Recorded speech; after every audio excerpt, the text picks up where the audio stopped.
नमस्ते बच्चों। आज हम कक्षा 8 में सामाजिक विज्ञान किताब का जो अध्याय शुरू किया गया था चौथा, उसे आज आगे पढ़ेंगे। आज हम पढ़ेंगे बिरसा मुंडा के बारे में।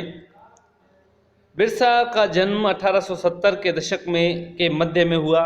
उनके पिता गरीब थे। बिरसा का बचपन भेड़ बकरियां चराते, बांसुरी बजाते और स्थानीय अखाड़ों में नाचते गाते बीता था। उनकी परवरिश मुख्य रूप से बोहोंडा के आसपास के जंगलों में हुई। गरीबी से लाचार बिरसा के पिता को काम की तलाश में जगह जगह भटकना पड़ता था। लड़कपन में ही बिरसा ने अतीत में हुए मुंडा विद्रोहों की कहानियां सुन ली थी। उन्होंने कई बार समुदाय के सरदारों को विद्रोह का आह्वान करते देखा था।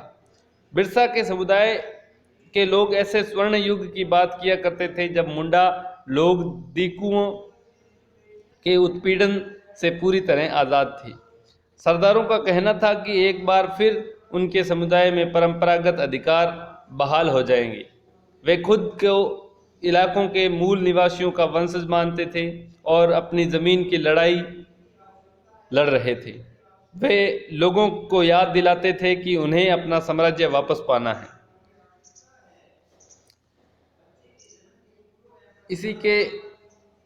इसी में एक लाइन लिखी हुई है, ये पर्पल डायग्राम में, लहू लुहान मेरे कंधे। मुंडा आदिवासियों के गीतों में उनके कष्ट झलकते हैं।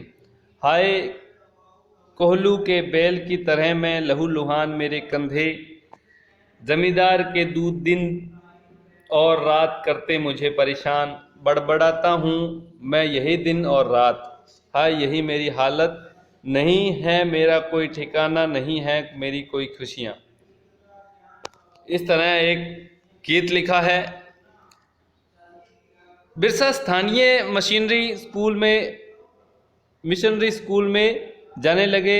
जहां उन्हें मिशनरियों के उपदेश सुनने का मौका मिला, वहां भी उन्होंने यही सुना कि मुंडा समुदाय स्वर्ग का साम्राज्य हासिल कर सकता है और अपने खोए हुए अधिकार वापस पा सकता है अगर वे अच्छे ईसाई बन जाएं और अपनी खराब आदतें छोड़ दें तो ऐसा हो सकता है।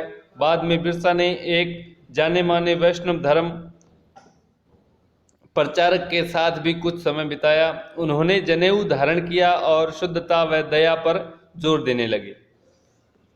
अपनी किशोरावस्था में बिरसा जिन विचारों के संपर्क में आए, उनसे वह काफ़ी गहरे तौर पर प्रभावित थे। बिरसा का आंदोलन आदिवासी समाज को सुधारने का आंदोलन था।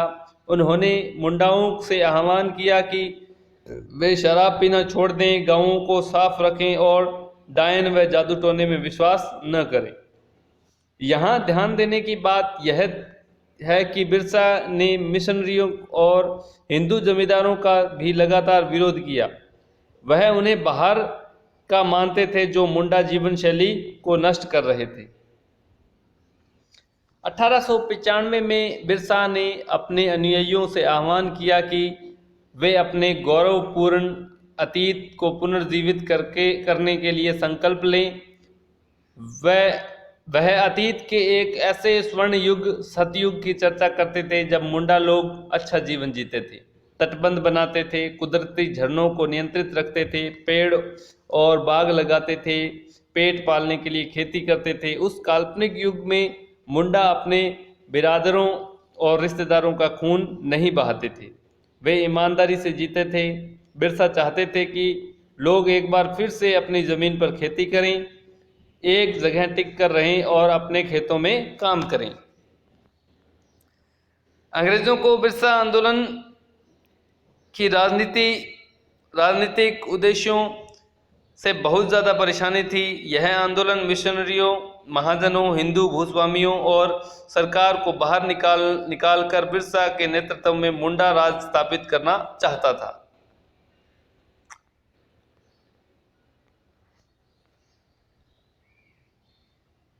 यह आंदोलन इन्हीं ताकतों को मुंडाओं की सारी समस्याओं व कष्टों का स्रोत मानता था।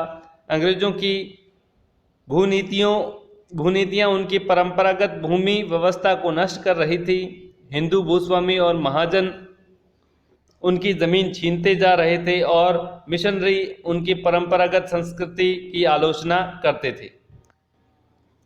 जब आंदोलन फैलने लगा तो अंग्रेजों ने सख्त कार्रवाई का फैसला किया। उन्होंने 1895 में बिरसा को गिरफ्तार किया और दंगे फसाद के आरोप में 2 साल की सजा सुनाई। 1897 में जेल से लौटने के बाद बिरसा समर्थक जुटाते हुए गांव-गांव घूमने लगे। उन्होंने लोगों को उकसाने के लिए परंपरागत प्रतीकों और भाषा का इस्तेमाल किया। वे आह्वान कर रहे थे कि उनके नेतृत्व में साम्राज्य की स्थापना के लिए रावणों यानी दीकू और यूरोपियों को तबाह कर दें। बिरसा के अनुयायी दीकू और यूरोपीय सत्ता के प्रतीकों को निशाना बनाने लगे। उन्होंने थाने और चर्चों पर हमले किए, महाजनों व जमींदारों की संपत्तियों पर दावत बोल दिया। सफ़ेद झंडा बिरसा राज का प्रतीक था।